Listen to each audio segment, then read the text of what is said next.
नदी में कचरा हो रहा है।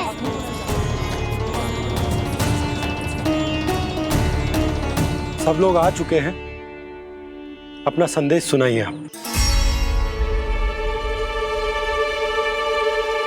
गोपराज नंद और सभी वृंदावन वासियों को सूचित किया जाता है कि मथुरा अधिपति और आप सभी के महाराज कंस ने कल सुबह भव्य पूजा का आयोजन किया है। इसके लिए राज्य को वृंदावन के क्षेत्र के निकट यमुना नदी के मध्य में खिलने वाले 1 कोटि कमल के पुष्पों की आवश्यकता है। इसीलिए आप सभी को यह आदेश दिया जाता है कि ये सभी कमल के पुष्प प्रथम पहर से पहले राजसभा में पहुंचा दिए जाए। सारे वो भी प्रथम पहर से पहले कैसे हो सकते हैं? यदि आप ऐसा करने में असफल रहे तो इसे राज आज्ञा का उल्लंघन माना जाएगा और राजद्रोह के आरोप में आप सभी को कड़े से कड़ा दंड दिया जाएगा।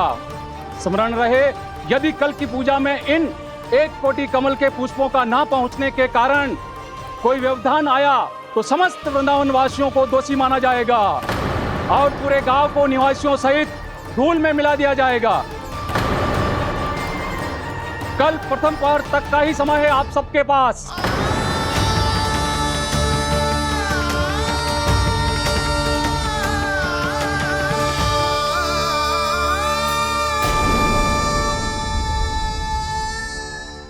एक कोटि कमल पुष्प, वो भी कल प्रथम प्रहर में? ऐसे कैसे संभव है?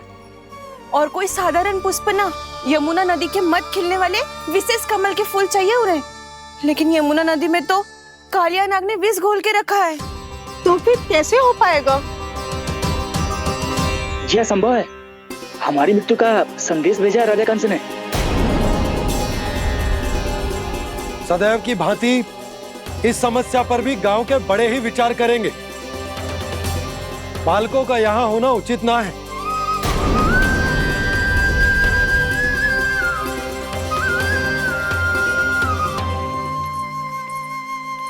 लल्ला, ले जगेंद ले, जा अपने सखाओं के साथ खेल। सुबह उज्जवल, मधुमंगल वसंता, देखो भैया ने क्या दिया है। चलो खेले, बहुत आनंद आएगा आज।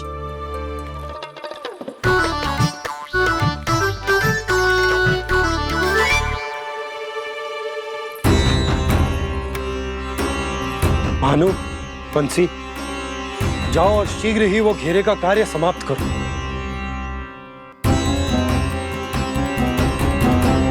पर कछु ना कछु तो करना पड़ेगा ना। पर हम कर ही क्या सकते हैं? पुष्प लाने को और कोई उपाय है भी तो ना। मैं चला जाऊंगा जमुना जी में। वैसे भी मेरे जीवन के कितने दिन शेष बचे हैं। गांव के लिए, समाज के लिए कुछ करके मरूं, तभी तो शांति मिलेगी। ना काका, यदि आप उस विषैले जल में छलांग लगा भी दोगे, किंतु 1 कोटि कमल पुष्प एकत्रित कर पाना आपके लिए संभव ना है। इससे अच्छा है कि मैं चला जाऊं। यदि मैं मर भी गया तो मेरे पीछे रोने वाला कोई ना है। किसी को कहीं जाने की आवश्यकता ना है। गोप नरेश होने के नाते ये मेरा कर्तव्य है कि मैं आप सबकी रक्षा करूं। नंदराज, आपको जाना है तो जाओ। हरिया, काका, भैया सब चले जाओ। लेकिन आपको पता है वहाँ का जल कितना विषैला है। आप लोग एक क्षण भी जीवित नहीं रह पाओगे। फिर कैसे इकट्ठा करेंगे 1 कोटि कमल पुष्प? आप बात तो सही कह रही हैं शांति। उस दुष्ट कंस ने ऐसी मांग रख के हम सबको फंसा दिया। हम में से कोई भी क्यों ना चला जाए और इस संकट का समाधान ना निकलेगा। कान्हा, बताना कौन सा खेल खेलें? गेंद पकड़ खेलते हैं। पर एक बात सुन लो सब, कोई भी तीव्र गति से ना फेंकेगा गेंद को। भैया ने फ्रेम बनाई है मेरे लिए। सब तैयार हो?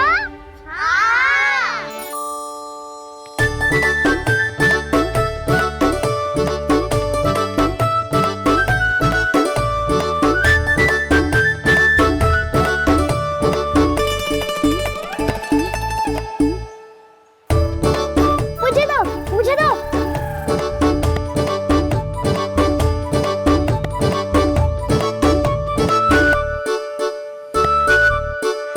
दो।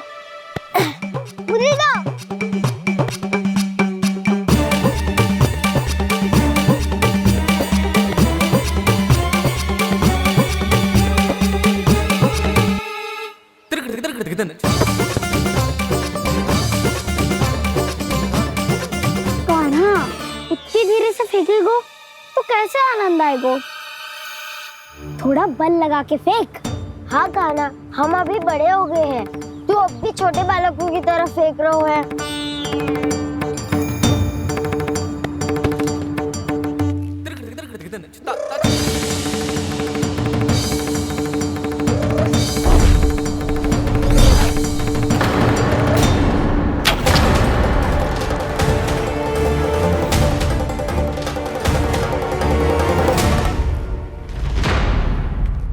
दीदी जी क्या करो कान्हा? गेंद तो डूब गई।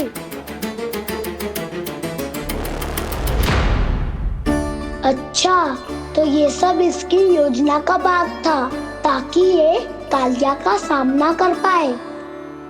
तुम सबने तो कही थी तीव्र गति से देखो फिकवा दी ना मेरी गेम मुझसे नदी में। अब मुझे जाके लानी पड़ेगी। रुक जा कान्हा, रुक जा कान्हा। जी क्या बोल रहे हो कान्हा? इसमें तो बहुत संकट है। कोई भी संकट मेरी मैया का उपहार खोने से बड़ा ना है। बहुत प्रेम से बना के उन्होंने दी थी। हे नारायण, कोई उपाय समझ में ना आ रहा है। मैया, हम कैसे करेंगे हम अपने गांव की रक्षा? कीड़े पड़ेंगे उस दुष्ट को। यदि उसके कारण किसी के प्राण चले गए तो कौन सा फल मिलेगा उसे इस पूजा का? तुम सही कह रही हो यशोद। हमारे पास कोई और दूसरा विकल्प भी तो ना है। यदि हमने मथुरा की राज आज्ञा का पालन ना किया तो इसका दुष्परिणाम पूरे गांव को भुगतना पड़ेगा।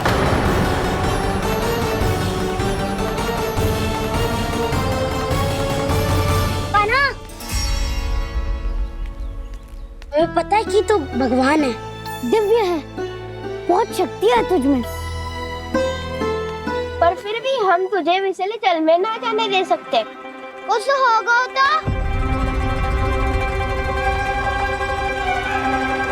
तुम सब इतनी हट कर रहे हो तो ठीक है, ना जाऊंगा। गेंद कहाँ गिरी है, कितनी दूर गई है, ये तो देख लूं, ताकि उसे बाहर निकालने का कोई उपाय ढूंढ पाऊं।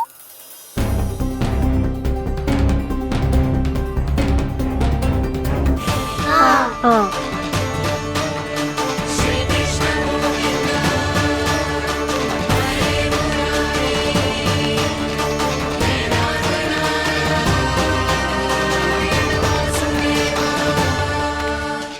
कान्हा की ये लीला तो समझ ही नहीं आ रही।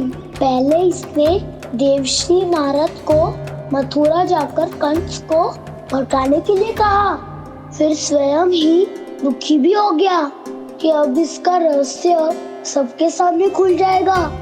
और अभी स्वयं ही तो इसने कहा था कि गेंद बहुत महत्वपूर्ण है, फिर स्वयं ही उसे नदी के विषैले जल में फेंक दिया।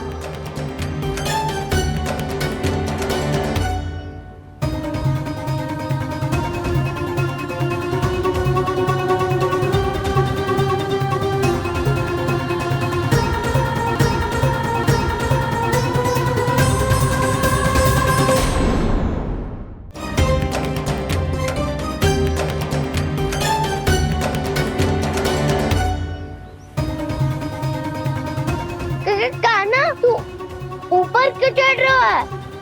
अरे ऊंचाई से देखूंगा तभी तो गेंद दिखेगी।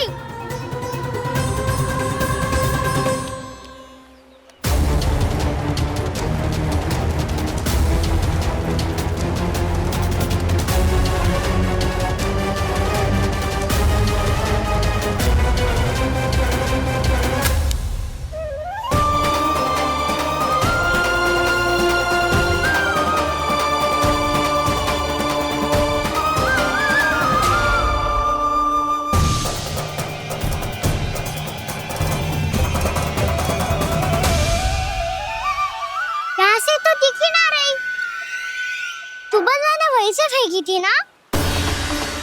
ना, वहाँ से फेंकी थी। कहाँ से? नहीं, वहाँ से। समझ ना आ रहा, ठीक ठीक बताना कहाँ से फेंकी थी?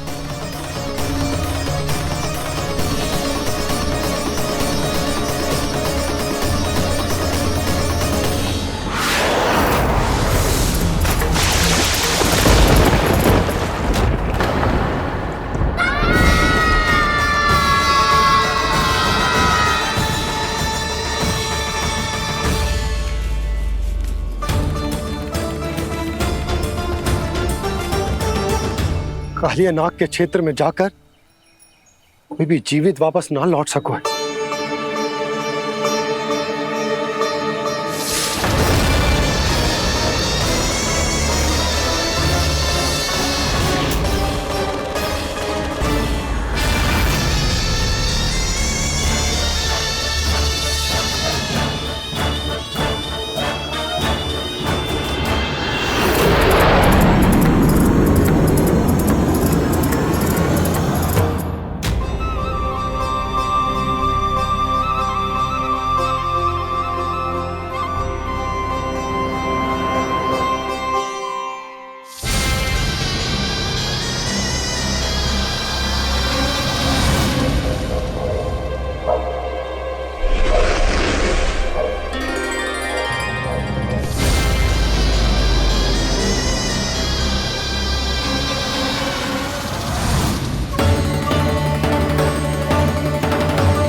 ये क्या किया वाना ने?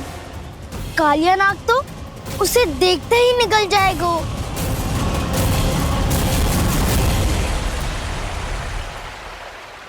तो आरंभ से अब तक सब कुछ उसकी लीला का ही भाग था।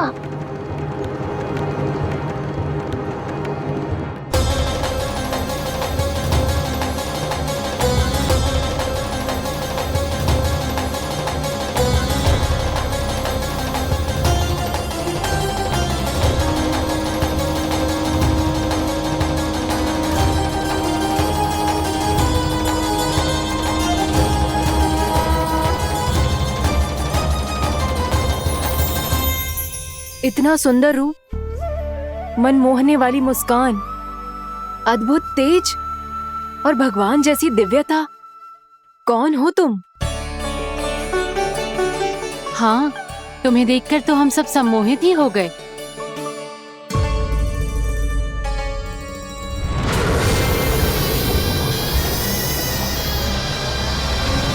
तुम जो भी हो बालक, वापस लौट जाओ।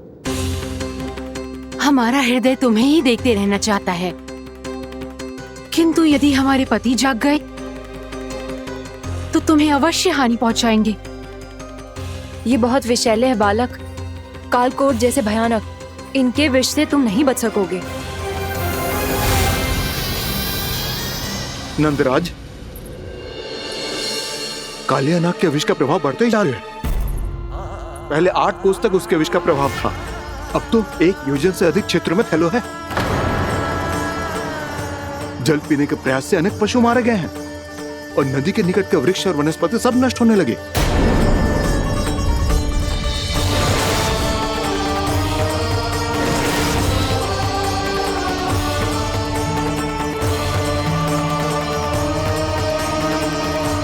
इनके विष की तीव्रता इतनी अधिक है बालक कि इनके संपर्क में आने वाले को तड़पने का भी अवसर नहीं मिलता। इनके विष की अग्नि क्षण भर से भी कम समय में प्राणवायु को जलाकर राख कर देती है।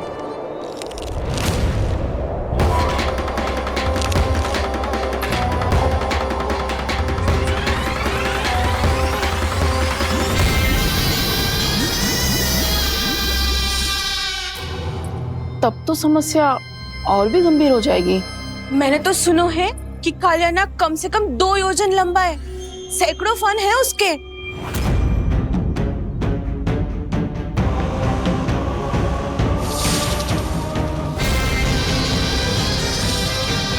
इसका अर्थ तो ये है कि हम दोनों ओर से फंस गए। एक और कंस को 1 कोटि कमल पुष्प देने, जो कि कालियानाग के क्षेत्र में पड़ते हैं, और दूसरी ओर उस कालियानाग का विष यमुना जी के क्षेत्र में बढ़ता ही जा रहा। इसके कारण हम ही नहीं, निर्दोष पशु पक्षी भी संकट में। इन दोनों समस्याओं का एक ही समाधान है, उस कालियानाग का सामना करना।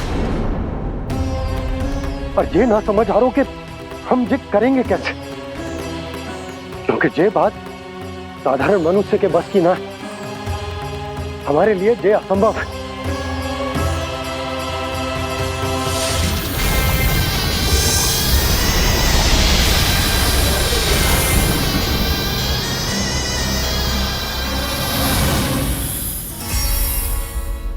अब तो तुमने अपनी आंखों से भी देख लिया बालक, ये कितने विषैले हैं। नींद में भी विष उगलते हैं। इससे पहले कि तुम्हें कुछ हो जाए, चले जाओ यहाँ से, मान लो हमारी बात। आप सब मुझे जानती भी नहीं और फिर भी मेरी इतनी चिंता कर रही हैं आप। माँ की ममता भेदभाव नहीं जानती। तुम भी किसी के पुत्र हो और हम सब भी माँ हैं। एक माँ को हर बालक में अपनी ही संतान दिखाई देती है। इसलिए हम तुमसे विनती करते हैं, वापस चले जाओ, बचा लो अपने प्राण। मेरी चिंता मत कीजिए, मुझे कुछ नहीं होगा। होगा, अनर्थ होगा यदि ये उठ गए तो।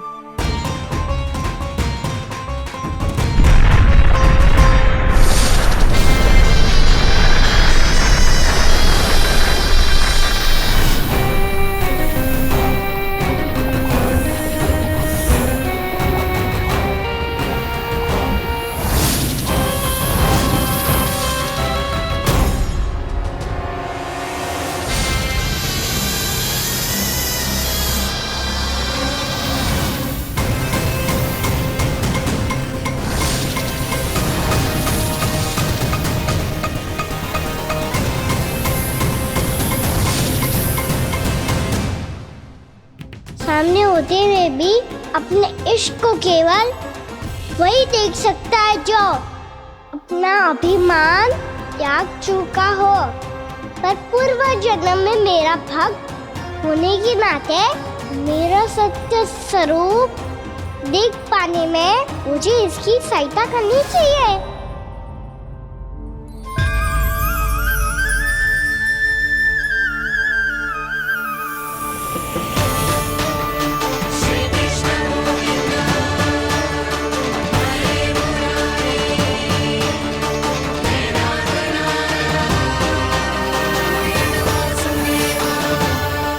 देखो हमारा छोटा सा कान्हा कैसे डट के खड़ा है।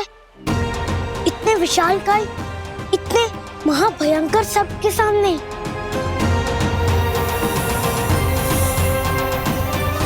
ये कोई भगवान नहीं है जो इसके सामने हाथ जोड़ रही हो तुम सब।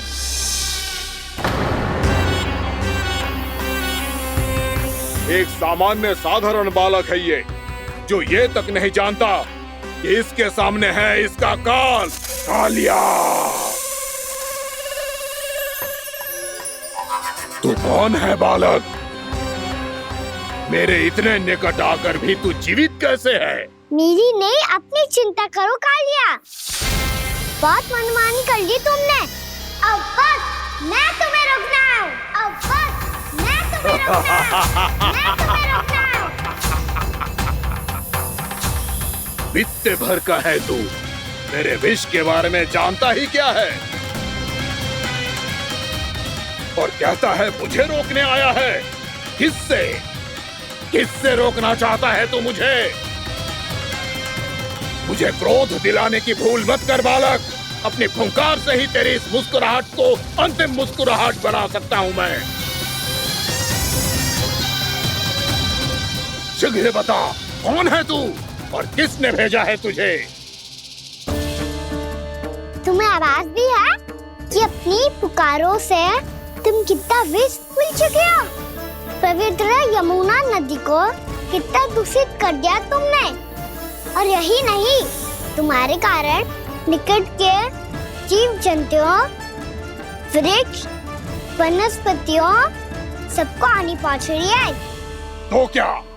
मुझे उससे क्या? मुझे है आप पति हाँ मुझे। तुम्हारे इस व्यवहार से और इसीलिए तुम्हें यहाँ से जाना होगा।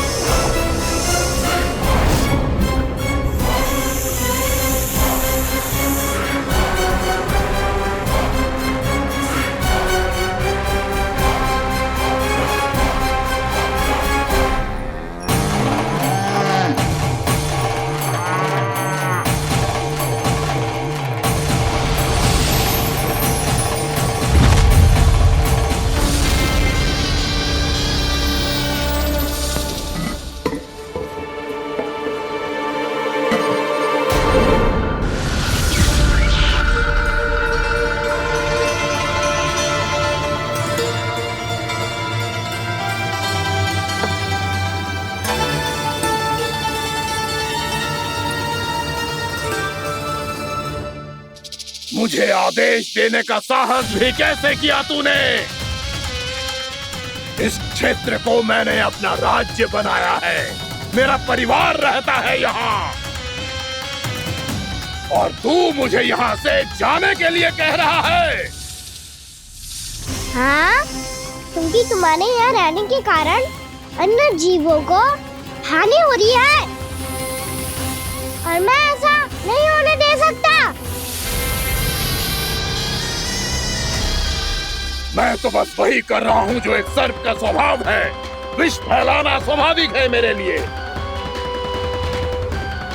इसलिए मुझे चुनौती मत दे बालक। चुनौती तो मैं दे चुका हूँ कालिया। अब तो बस तुम्हें स्वीकार करनी है।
मैं भी चेतावनी दे रहा हूँ, यहाँ से चले जाओ।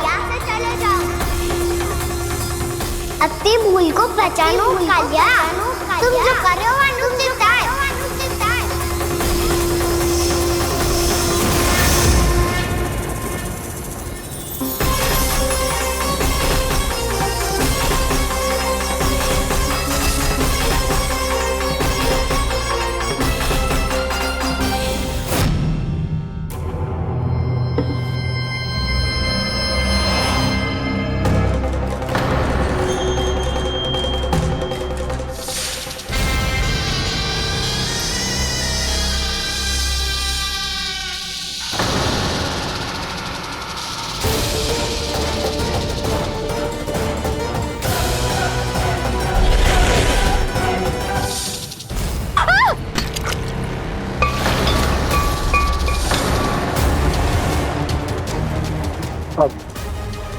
मैं आता हूँ।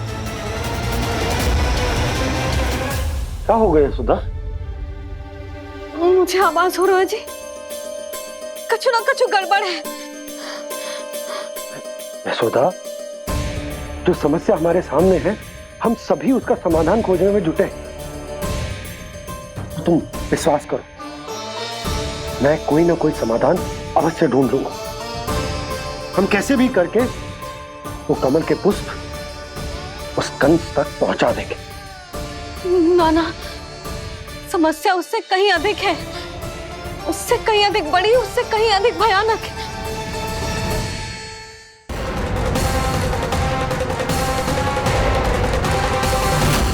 विस्की ये बूंद से ही सबके प्राण चले जाते हैं। इसने तो विस्की धारियां फेंकी है खाना पे।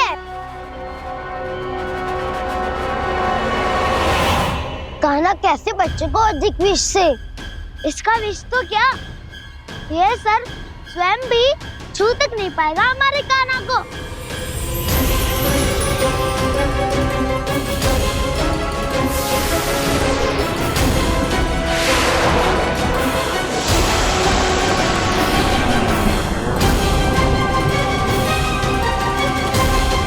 तुम्हारे सखा को, मेरे भाई को कोई हानि नहीं पहुंचा पाएगा। ये कान्हा का सत्य चाहे जो हो बलराम, पर अभी तो जो एक बालक ही है ना। देखो कैसे विष के कारण स्थिर हो गया है।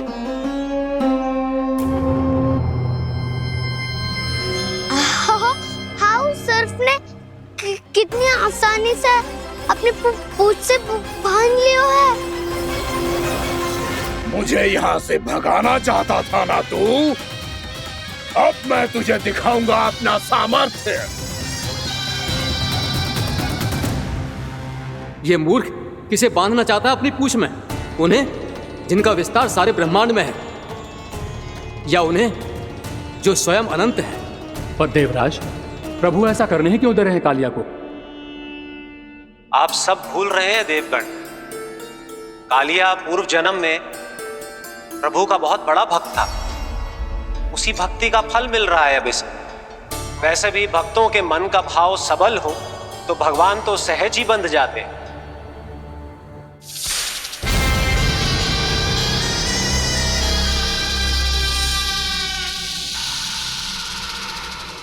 बलराम, तुमने ही तो कही थी कान्हा को कछु ना होगो।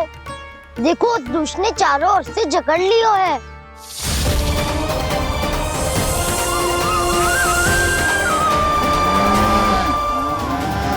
ये क्या कह रही हो तुम? जसोदा जी क्या हुआ? घबरा क्यों रही हो आप? सुलोचना, मुझे आभास हो रहा है कुछ बहुत बड़ी अनहोनी हो गई है। नंदराज, नंदराज, नंदराज!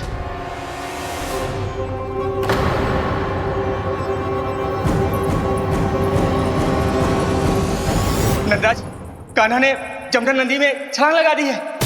कान्हा ने जमदग्नि नदी में छलांग लगा दी है। कान्हा ने जमदग्नि नदी में छलांग लगा दी है। कान्हा जमुना में कूद गया है। मुझे लगा था आज कछु गड़बड़ होने वाली है। मुझे आज कान्हा को ना जाने देना चाहिए था।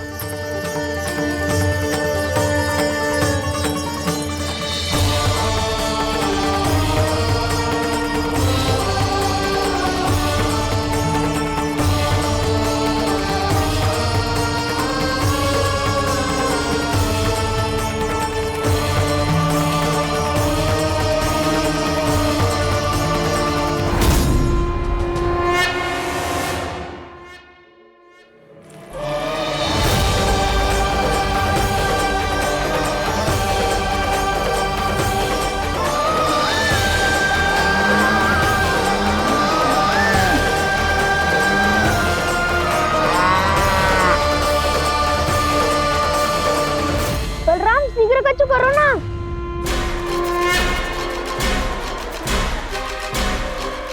कुछ भी करो पर कान्हा को बचाओ। नाग बहुत भयंकर है। कान्हा अकेले ना संभाल पाएगा इसे।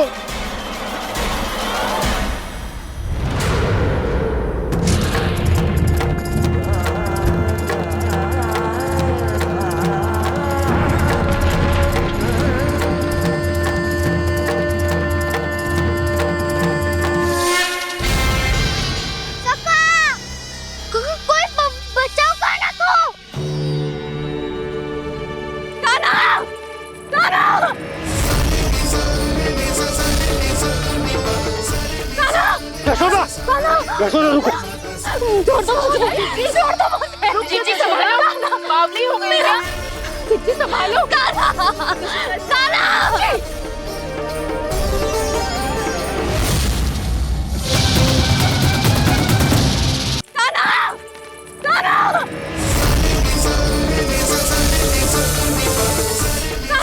यशोदा, यशोदा रुको।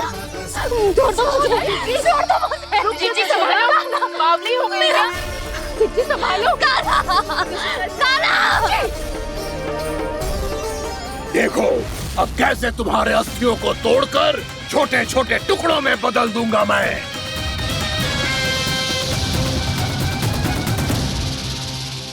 जी आप जाओगी तो आप भी फंस जाओगी। अपने लल्ला के लिए मैं किसी भी संकट का सामना करने के लिए तैयार हूँ। छोड़ो ना यशोदा, हमें कोई और उपाय खोजना पड़ेगा।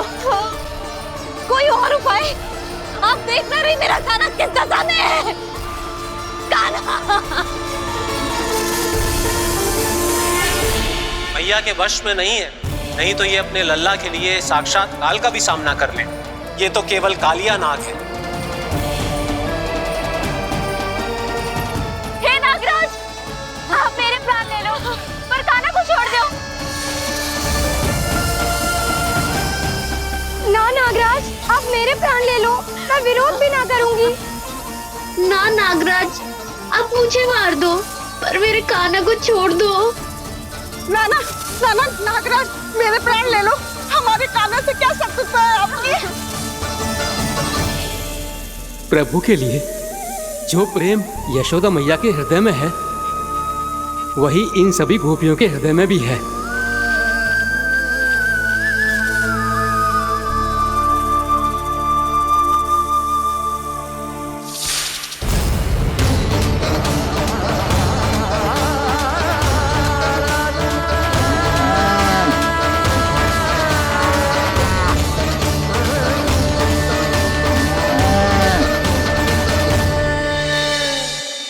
यशोदा, यशोदा,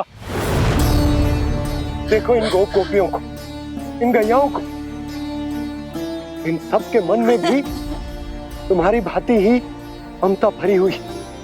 वो सब भी कान्हा से उतना ही प्रेम और स्नेह करती है, उतनी ही ममता से भरी हुई है जितनी कि तुम।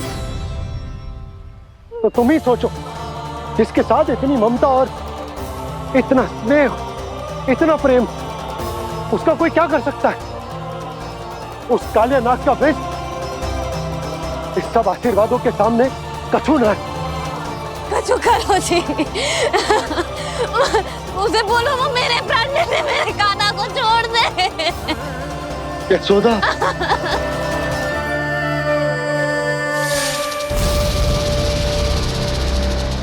केवल इन्हीं में नहीं देवराज, नाग पत्नियों के हृदय में भी ममता का वही प्रेम उमड़ रहा है। देखिए। मैं आपके हाथ जोड़ती हूँ स्वामी, इस बालक को छोड़ दीजिए। ये अवश्य ही कोई दिव्य आत्मा है स्वामी। हम आपसे विनती करते हैं स्वामी, इस नन्हे बालक को हानि मत पहुंचाइए स्वामी। मेरी पत्नियां मेरे ही शत्रु के लिए विनती कर रही हैं। अब यदि इसके पक्ष में एक शब्द भी कहा तुम सबने, तो मैं इस बालक से पहले तुम सबके प्राण ले लूंगा। हो रहा प्रसन्न नाग कालिया, विजय को निश्चित जान। रोते बिलखते व्याकुल सब, संकट में देख कान्हा के प्राण।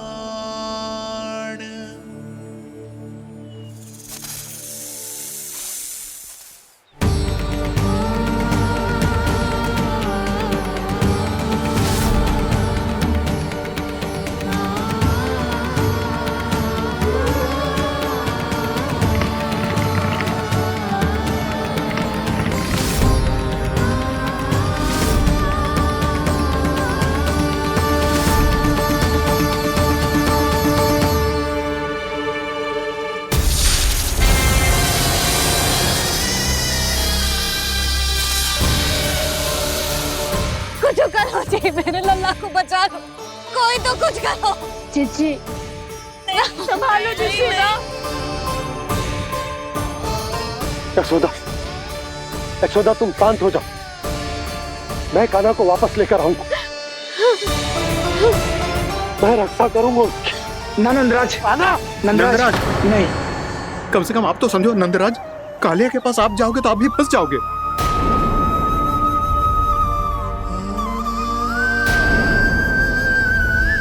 बलराम, तेरा भाई इतनी भीषण संकट में है और तुझे जरा भी दुख ना हो रहा? क्या आप सब अब तक नहीं समझ पाए कि कान्हा सच में कौन है? छोटे बाबा, आप तो उसका सत्य जानते हैं ना?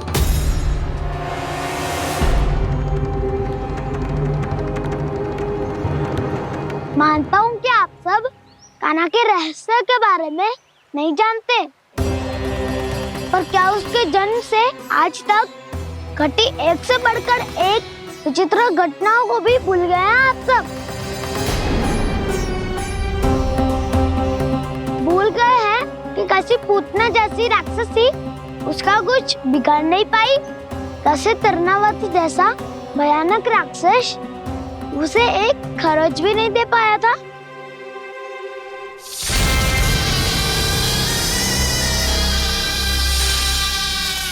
आप सबने अपनी आंखों से देखा था ना, बकासुर से कान्हा की रक्षा करने देवता स्वयं आए थे। पर सत्य तो ये है कि वो सभी देवता भी उस असुर के सामने असमर्थ हो गए थे। तब कान्हा ने बहुत ही आसानी से उस भयंकर असुर का वध किया था। एक ही बार में धराशायी कर दिया था उसे। तो आप सभी सोचिए, बार बार ऐसे असाधारण कार्य करने वाला बालक साधारण कैसे हो सकता है? अब तो आरंभ से ही सारा सत्य जानते हैं छोटे बाबा। रहस्य छुपाने में सदैव कान्हा की सहायता करते आए हैं आप, और आज आप स्वयं ही उसके सत्य को भूल रहे हैं। और तुम सब भी तो जानते हो कान्हा की शक्तियों के बारे में। तो क्या तनिक भी विश्वास न आया अपने सखा पे? बलराम, जे तू क्या कह रहा है? मैंने जो कहा उसका एक एक शब्द सत्य है छोटी माँ। यदि प्रभु की इच्छा हुई तभी कुछ ही क्षणों में सब कुछ अपनी आंखों से स्वयं अनुभव कर लेंगे आप।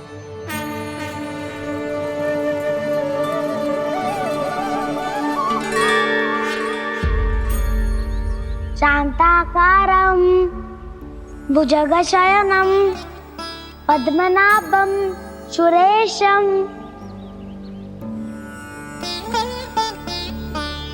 विश्वाधारं गगनसदृशं मेघवर्णं शुभांगं लक्ष्मीकान्तं कमलनयनं योगी वीरध्यानगम्यम्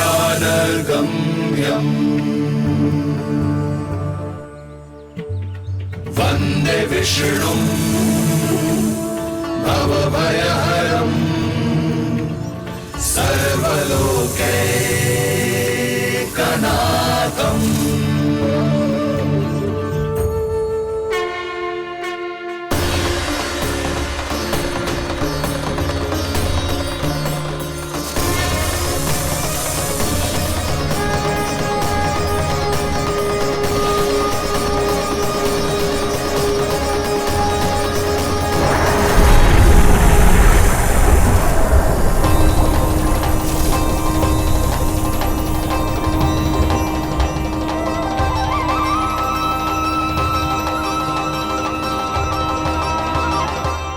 तुझे क्या लगता है बालक कि तू मेरी जगत से निकल गया तो अब बच जाएगा तू?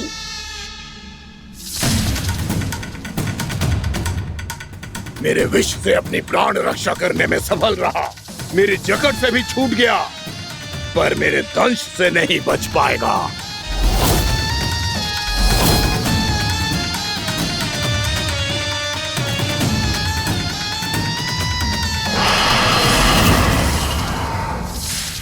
अब भय से भाग रहा है, पर मैं तुझे मृत्यु देकर रहूंगा।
नन्हा सा कान्हा कितनी देर भाग पाएगा?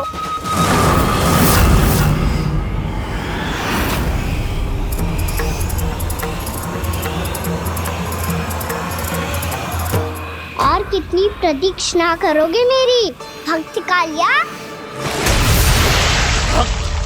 भक्त नहीं, काल हूँ मैं तेरा।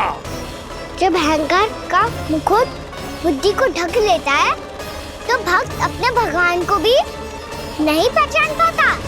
व्यर्थ की पहेली में मत उलझा बालक। ना मैं भक्त हूँ और ना तू भगवान।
उसे छूकर कालिया नाग का हलाहल जैसा विष भी चरणामृत बन गया है और यमुना जी के जल में फैल चुके विष के प्रभाव को भी नष्ट कर रहा है।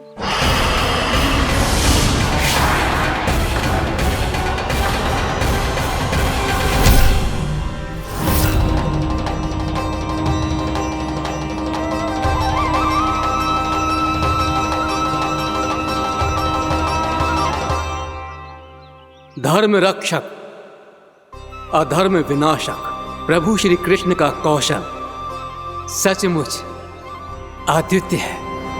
नारायण नारायण।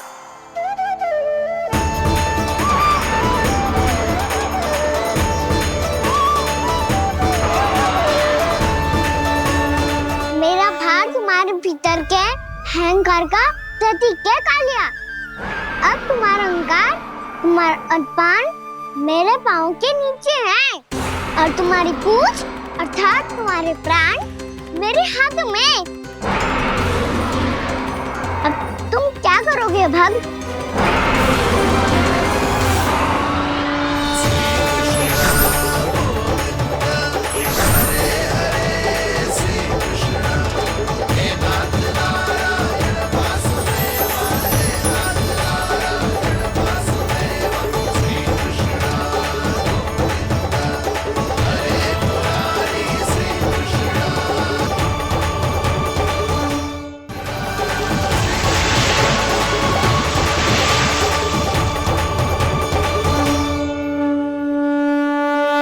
प्रभु, भले ये आपको पहचानने में असमर्थ हो, पर हम सब ने आपको पहचान लिया है।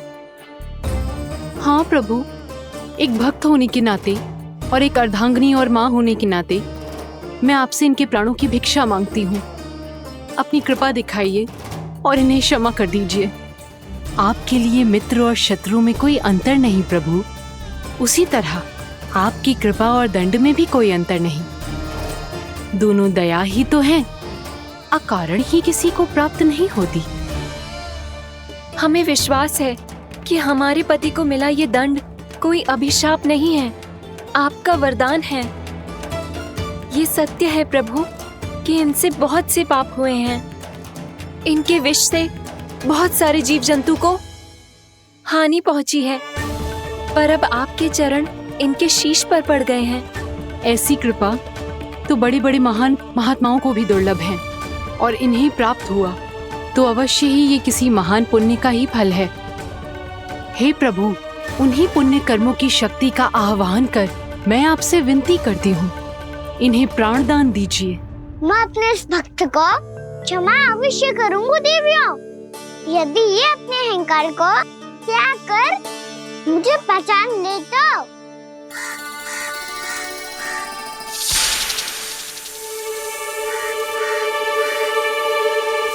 मैं तुम्हें श्राप देता हूँ, जितनी विषैली तुम्हारी जिह्वा है उतने ही विषैले सर्प बन जाओ तुम।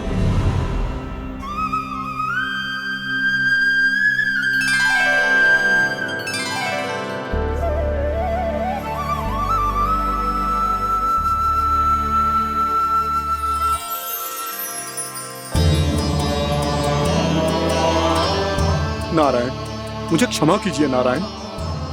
मैं तो आपका परम भक्त था, किंतु मैं आपको पहचान नहीं सका।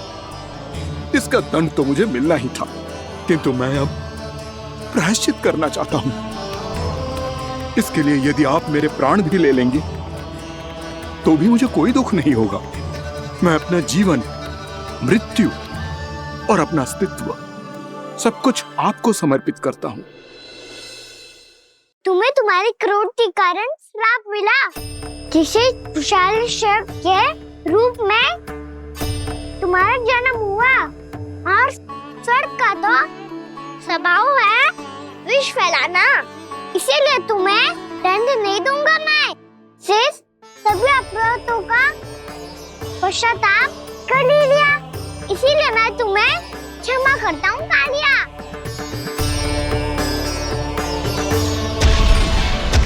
पर तुम्हें यहाँ से दूर समुद्र के बीच जाकर रहना होगा, जहाँ किसी निर्दोष का जीवन तुम्हारे विष से प्रभावित ना हो। मैं चाहकर भी आपकी इस आज्ञा का पालन नहीं कर सकता। मैं असमर्थ हूँ प्रभु, क्योंकि यदि मैं इस क्षेत्र को छोड़कर गया तो मेरी मृत्यु निश्चित है। आपसे क्या छुपा है प्रभु, आप तो जानते हैं कि सर्प जाति और आपके वाहन गरुड़ के बीच अनंत शत्रुता चल रही है, जिसका प्रारंभ नागों के द्वीप नागालय से हुआ था। उस द्वीप पर छोटे जीवों को निगल जाने के लिए सर्प थे, और गरुड़ को सर्पों का स्वाद बहुत प्रिय था, इसलिए वो बार बार नागद्वीप जाने लगा था। पर इस कारण पूरी सर्प जाति उससे आतंकित हो गई थी, इसलिए जब भी गरुड़ वहाँ पहुँचता तो सभी सर्प छिपने लगते। जब गरुड़ को इसका आभास हुआ तो उसे बड़ा क्रोध आया, और वो उत्तेजना में भरकर सर्पों का शिकार करने लगा। भूख ना होने पर भी उन्हें मारने लगा। अब सर्पों के प्राण हरना उसके लिए खेल बन गया था। इस भीषण समस्या का समाधान ढूंढने के लिए पूरी सर्प जाति महान सर्प वासुकी के सामने इकट्ठी हुई।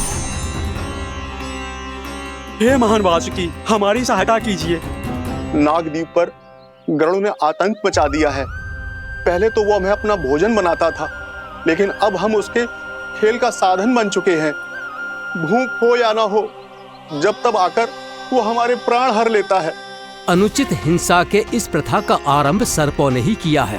पहले आप सबने पूरे द्वीप पर अधिकार कर लिया, फिर आहार के साथ साथ आनंद के लिए भी आप सभी ने निर्दोष जीवों की हत्या की।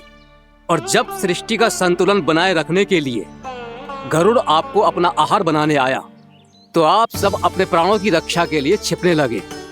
तो फिर गरुड़ का उत्तेजित होना तो स्वाभाविक ही था। नागनाथ, जो हमने अन्य जीवों के साथ किया वही अब हमारे साथ हो रहा है, परंतु ये भी तो सृष्टि के संतुलन के विरुद्ध ही है ना? अवश्य है, इसलिए मैं गरुड़ से चर्चा करूंगा। धन्यवाद प्रभु।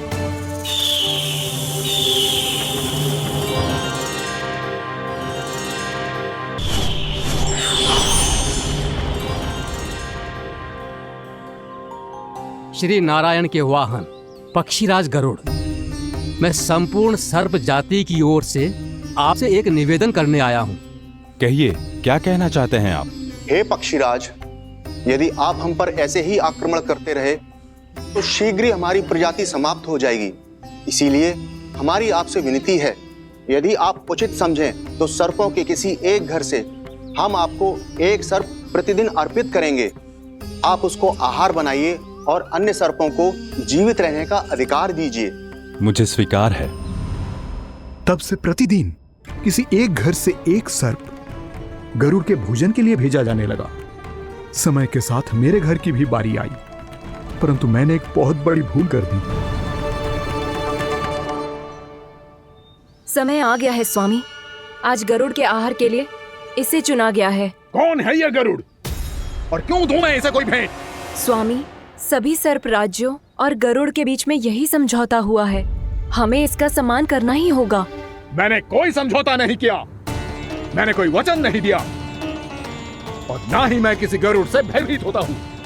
यदि इस राज्य में किसी को सर्पों को अपना आहार बनाने का अधिकार है तो वो केवल मुझे है।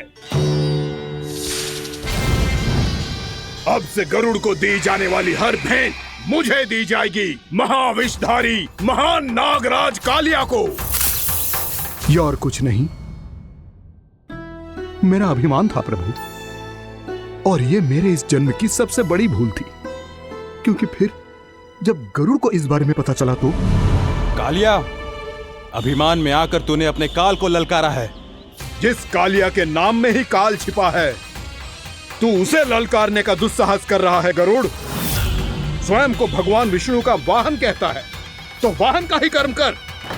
स्मरण रख, इस धरती के सर्वश्रेष्ठ योद्धाओं के लिए भी मैं मृत्यु का दूत हूँ। विनाश काले विपरीत बुद्धि। तुझ जैसे मूर्ख सदा इस युक्ति को सार्थक करते आए हैं। अपने विनाश को आमंत्रण किया है तो अब भोग।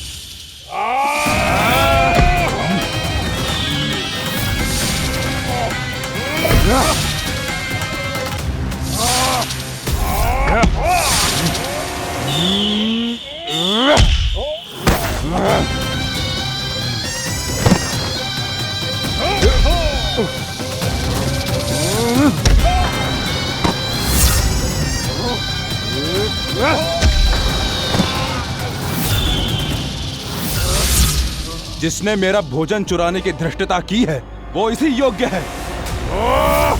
तू मुझे जानता नहीं है गरुड़, मैं महाविषधारी नाग कालिया हूँ। तेरा इतना दुस्साहस कि तूने मुझ पर चरण से प्रहार किया।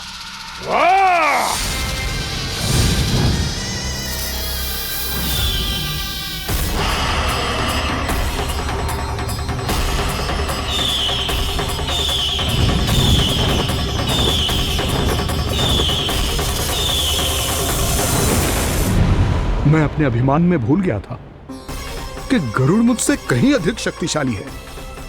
इसलिए अपने प्राणों की रक्षा करने के लिए मैं एक स्थान से दूसरे स्थान भागने लगा। नदियां, पर्वत, यहां तक कि मैंने सागर भी लांघ डाला, पर मैं जहां भी जाता गरुड़ के रूप में मेरा काल वहीं आ जाता। इसीलिए मृत्यु की आशंका से भयभीत होकर मैं अपने बड़े भाई मां कद्रू के प्रथम पुत्र अनंत शेषनाग से राय लेने चला गया। भैया, मैं यहां आपसे आपकी सहायता लेने आया हूं। मेरी एक छोटी सी भूल के कारण यह गरुड़ मेरा पीछा कर रहा है। मुझे हर समय हर स्थान पे ढूंढते रहता है। यदि उसने मुझे ढूंढ लिया तो वो निश्चित ही मेरे प्राण ले लेगा।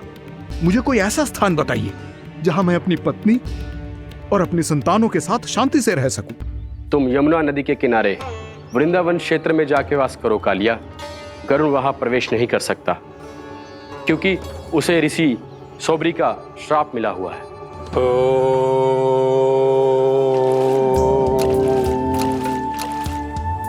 ध्यान और तपस्या का नित्य कर्म करते हुए ऋषि के मन में मछलियों के प्रति प्रेम भाव इतना बढ़ गया कि वो भूल गए सभी जीव खाद्य श्रृंखला का भाग होते हैं और मछलियां भी इस नियम की अपवाद नहीं है।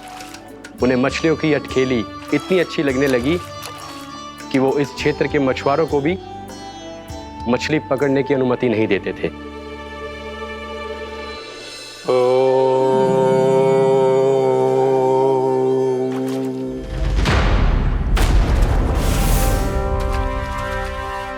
उस दिन वो उस पक्षी को नहीं रोक पाए, पर तब से सावधान रहने लगे। यहां तक कि अपने साधना से भी अधिक ध्यान वो पक्षियों पर केंद्रित करने लगे।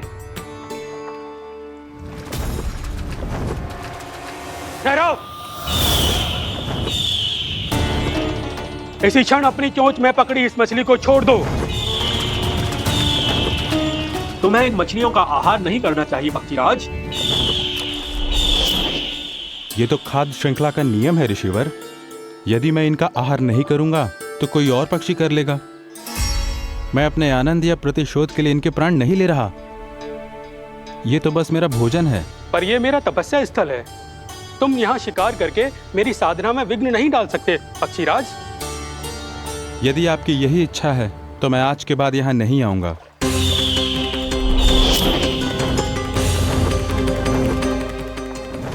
पर आज ये मछली मेरे आहार के रूप में पकड़ी जा चुकी है। मैं वचन देता हूँ ऋषिवर, इस स्थान पर यह मेरा अंतिम शिकार होगा।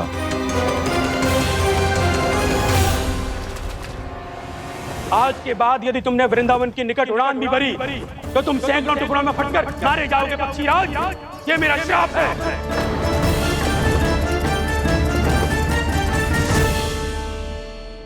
और इसीलिए भैया शेषनाग के सुझाव के अनुसार मैं यहां आ गया। पर अब यदि मैं कहीं और जाऊंगा तो मेरे प्राण नहीं बचेंगे प्रभु। डिस्टेंट रहो कालिया। अब से गरुड़ तुम्हें कोई हानि नहीं पहुंचाएगा। अब तुम्हारे फनों पर मेरी पक्षिंग बन गए कालिया, इसीलिए अब से तुम्हें गरुड़ से कोई भय नहीं होगा।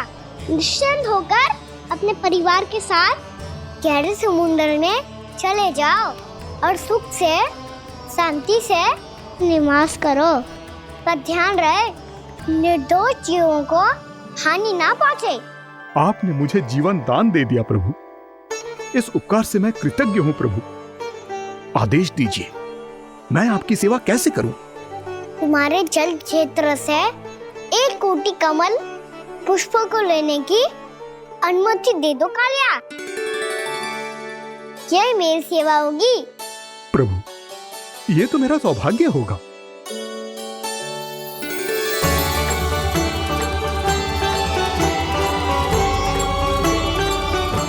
एक कोटि के स्थान पर हम 3 कोटि कमल पुष्प ले आए प्रभु।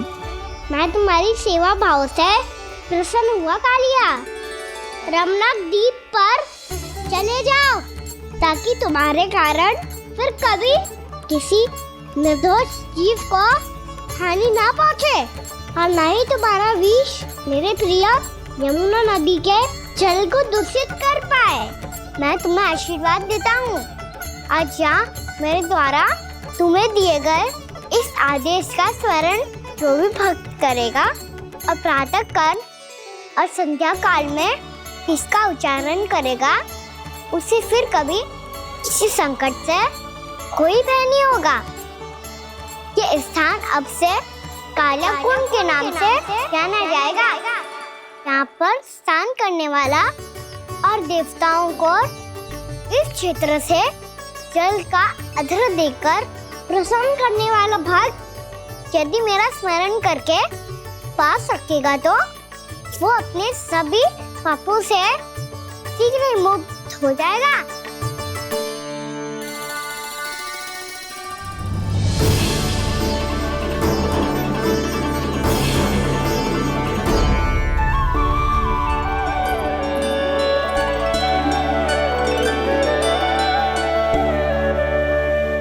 कौन है जी भगवान जिसने अभी अभी कालिया जैसे विशाल विस्तर का सामना किया? क्या एक साधारण बालक जो शीत की अधिकता से ठिठुर रहा है? क्या करूं? मैं लल्ला को ममता के आंचल में छुपा लूं या भक्त बनकर प्रभु की लीला देखती रहूं? क्या करूं मैं? कितना ठंडा था जल, बहुत सर्दी लग रही है। सर्दी से तड़पते हुए कैसे देखूं इसे? अभी जाके अपने पल्लू से सुखाती हूँ। हृदय से लगा के स्नेह की आंच दूंगी तो सर्दी पल भर में छूमंतर हो जाएगी।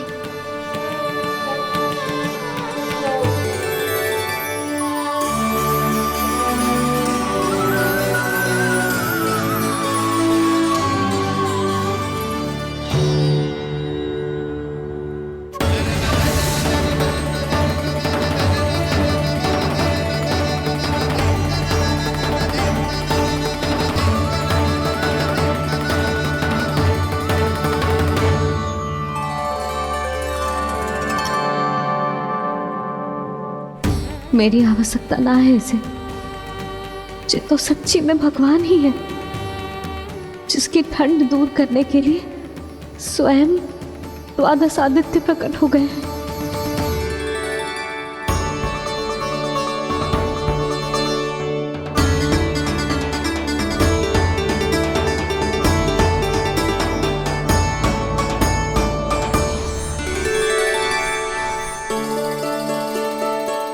ये क्या किया आपने? मैया मुझे अपने हृदय से लगाने वाली थी कि आप सब प्रकट हो गए। क्षमा कीजिए प्रभु, पर आपको भीगा हुआ देखकर, ठंड से ठिठुरता हुआ देखकर हमसे रहा नहीं गया। हम अपने वश में नहीं थे प्रभु। भक्ति से भावुक होकर हम प्रकट होने पर विवश हो गए थे। हमारी किरणें जैसे स्वयं ही फूट पड़ी और दौड़ पड़ी आपको सुखाने के लिए। मैं आपका प्रेम, आपकी भक्ति समझता हूं आदित्यगण, और इसीलिए इस समय मैं जहां खड़ा हूं, इस स्थान को द्वादश आदित्य टीला के नाम से जाना जाएगा। द्वादश आदित्य टीला के नाम से जाना जाएगा। हम धन्य हो गए प्रभु। और कहाँ जा रहा है? जो गड़बड़ किया है उसे सुधारिए तो सही। प्रभु आज्ञा दीजिए। अपना दाम इतना अधिक बढ़ा दीजिए कि मुझे स्वेद आने लगे, ताकि मैया मुझे स्वेद में लीला देख के और भूल जाए कि मैं ही भगवान हूँ, और मैया मुझे अपनी गोद में उठा के ले जाए।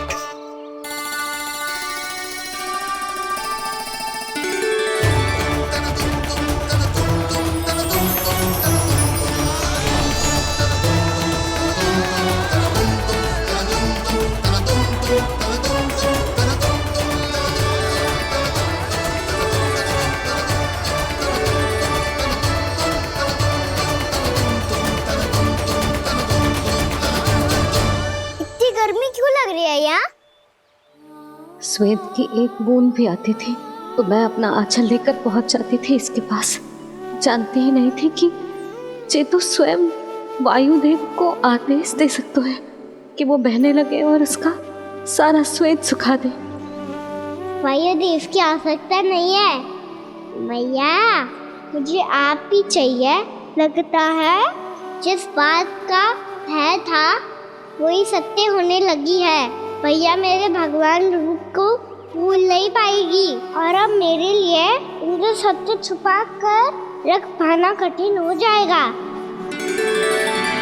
कृष्णा कृष्णा हरे कृष्णा कृष्णा कृष्णा मुरली मनोहर कृष्णा गोपाला गोविंदा हे दामोदरा।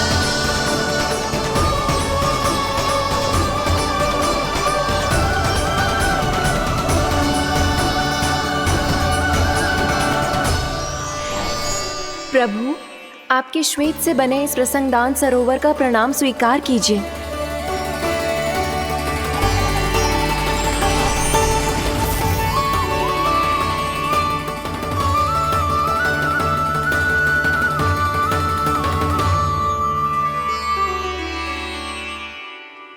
ओहो, इस चमत्कार को देखकर भैया को और भी अधिक विश्वास हो जाएगा कि मैं भगवान ही हूँ।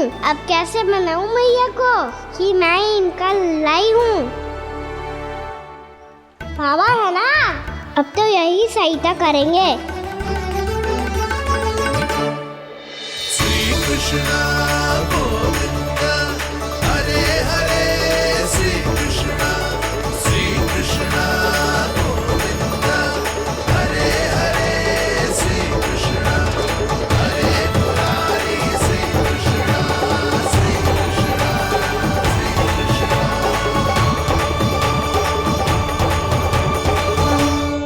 बाबा एक कोटि ना, मैंने तो 3 कोटि कमल पुष्पों का प्रबंध कर दिया है और चिंता करने की आवश्यकता ना है। 1 कोटि कमल के स्थान पर 3 कोटि कमल पुष्प मिल गए हैं। हाँ कान्हा, मैं उचित संदेश के साथ ये सारे पुष्प उस कंस के पास भिजवा दो। महाप्रक्रमी कान्हा की जय। वृंदावन रक्षक कान्हा की जय। महाप्रक्रमी कान्हा की जय।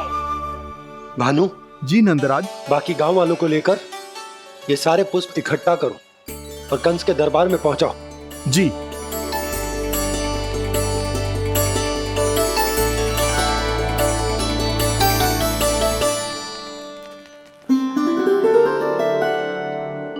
मैया, कौन हो तुम? मुझे पता था मैया, जब आपको सत्य पता चलेगा तो आप मुझे मैया की तरह स्नेह ना कर पाओगी, इसलिए आज तक सत्य छुपाता आया हूँ, ताकि आपकी ममता, आपका प्रेम अनुभव करने का अवसर मिलता हुआ मुझे। और फिर आज को बताया था ना,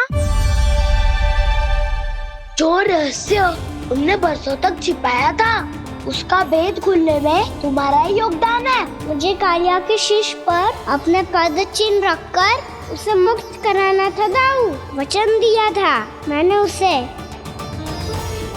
इसके अतिरिक्त निर्दोष पशु पक्षियों के जीवन को कालिया के विष से ही बचाना था मुझे। इसमें कंस को तो सम्मिलित करना ही था, ताकि जब मैं कालिया का सामना कर रहा हूँ तो वो किसी और असुर को समस्या बनाकर वृंदावन ना भेज दे। पर इस सबसे बड़ा एक कारण और था दाऊ, मैं चाहता था कि मैया को सत्य पता चल जाए। पर क्यों कहा ना? क्योंकि मुझे लगने लगा था कि मैया से ये रहस्य छुपाकर इनके साथ धोखा कर रहा हूँ। अपराध बोध से दबा जा रहा था मैं।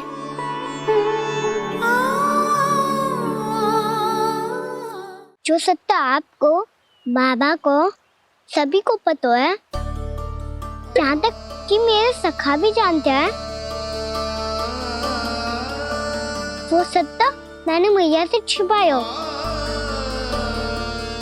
केवल इसी लोक में कि मुझे इनकी ममता प्राप्त होती रहे।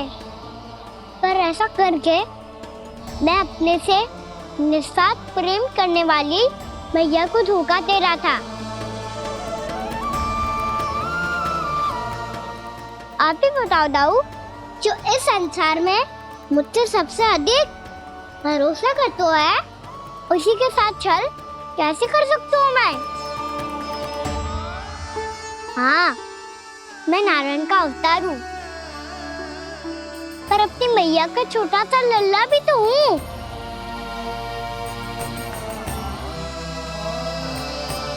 इसीलिए तो यमुना जी में छलांग लगाने का एक कारण इस गेंद को लेने जाना भी था। ने स्नेह से बनाई थी मैया ने गेंद, इसे अपने से दूर कैसे होने देता मैं? आपको आभास भी ना है मैया कि आप मेरे लिए कितने महत्वपूर्ण हो। ये सत्य है कि सभी देवता, प्रकृति, भक्त, ये सब है मेरा ध्यान रखने के लिए, मेरी सेवा करने के लिए। पर क्या इनमें से कोई भी मेरी मैया का स्थान ले सकता है? और आप भी तो यही चाहती थी कि मैं आपका लल्ला बन के आऊं, कि मैं आपका लल्ला बन के आऊं, कि मैं आपका लल्ला बन के आऊं। आज जैसे आपने मुझे अपनी गोद में लिटा रखा है,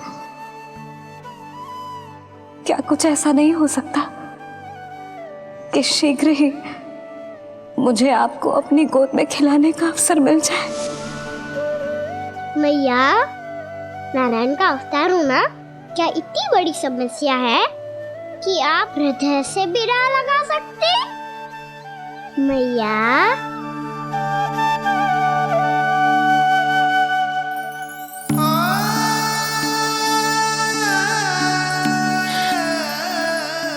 मेरा कान्हा, मेरा लल्ला।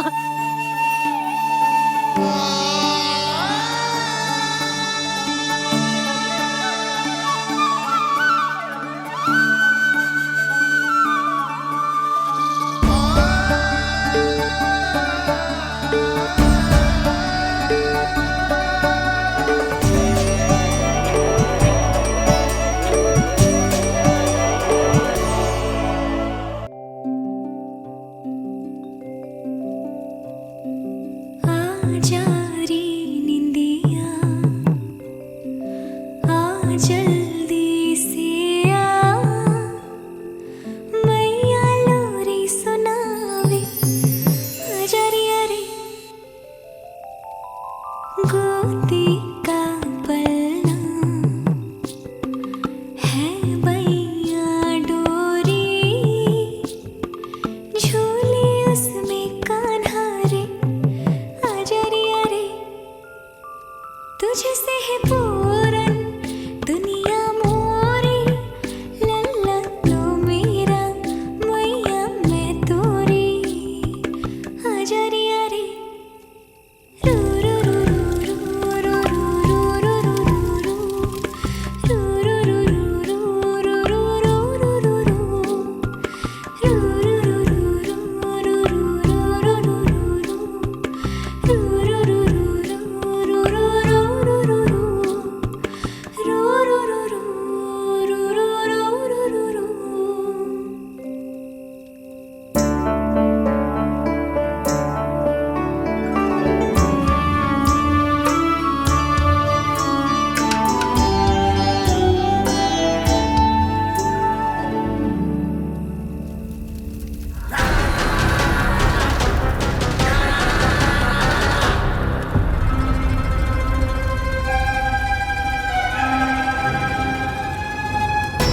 प्रभु शीघ्र ही कुछ कीजिए, अन्यथा पूरा वन ही जल जाएगा। मेरी सहायता कीजिए प्रभु।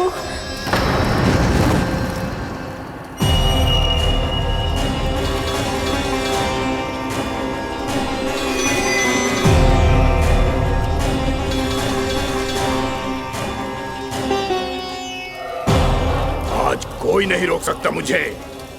आज इस वन का एक एक दिन का जला डालूंगा। मुझे भूल गए दावानल, मैं तुम्हें ऐसा करने की आज्ञा नहीं दूंगा।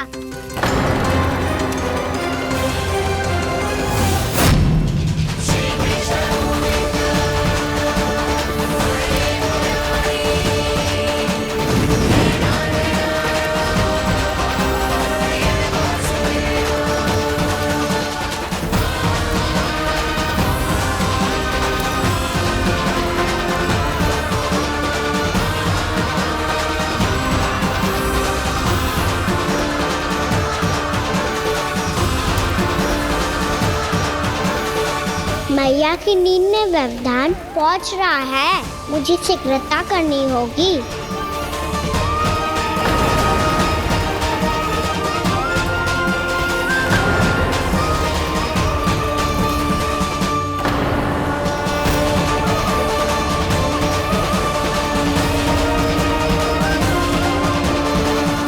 कुछ ही समय पहले बुझती हुई चिंगारी से घबरा गया था, अब इतने विशाल दावानल को निगल गया। फिर से गड़बड़ कर दी कान्हा ने, समझाया था कोई लीला मत करना, तुम्हारी समस्या और बढ़ जाएगी।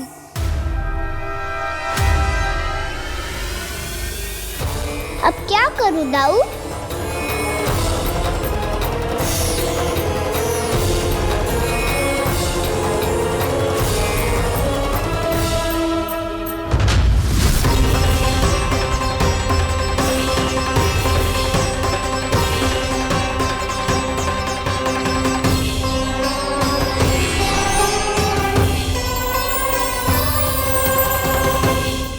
जब जब मैं इसे अपने लल्ला के रूप में देखने का प्रयास करती हूँ, मुझे प्रभु दिखते हैं। कैसे कैसे समझाऊं अपने आप को?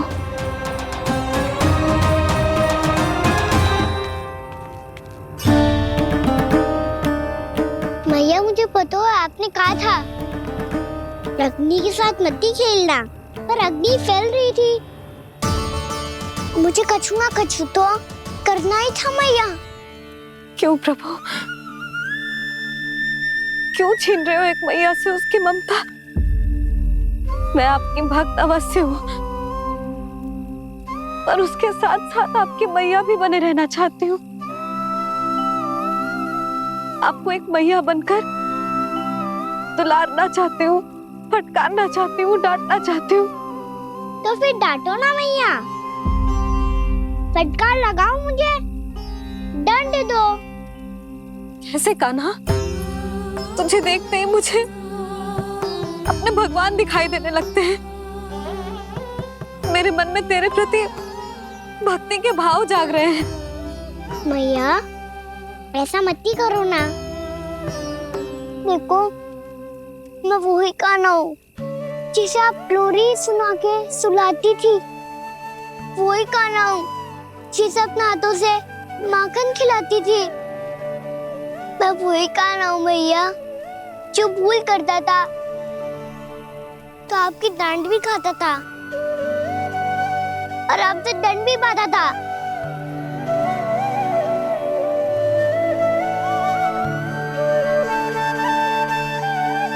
मैया एक बार मेरी ओर देखो तो सही। मैं वही कान्हा हूँ जो आपकी पूछ बन के पूरे वृंदावन में घूमता था। जैसे चलना बोलना सब सिखाया आपने। पहले मेरा सत्य जाने बिना आप मुझे अपने लल्ला की तरह व्यवहार करती थी।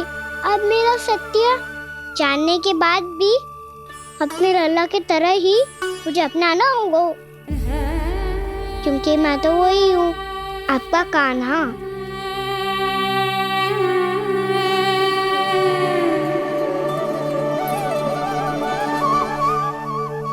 इतना प्यार करते हो तुम मुझसे? जब मैं तेरे भीतर भगवान का रूप देखती हूँ तो मैं भयभीत हो जाती हूँ कान्हा। ये सोच के कि तू मुझे छोड़ के तो ना चला जाएगा। कहीं गया भी तो सदैव आपके हृदय में ही रहूंगा। वही तो है मेरा असली निवास।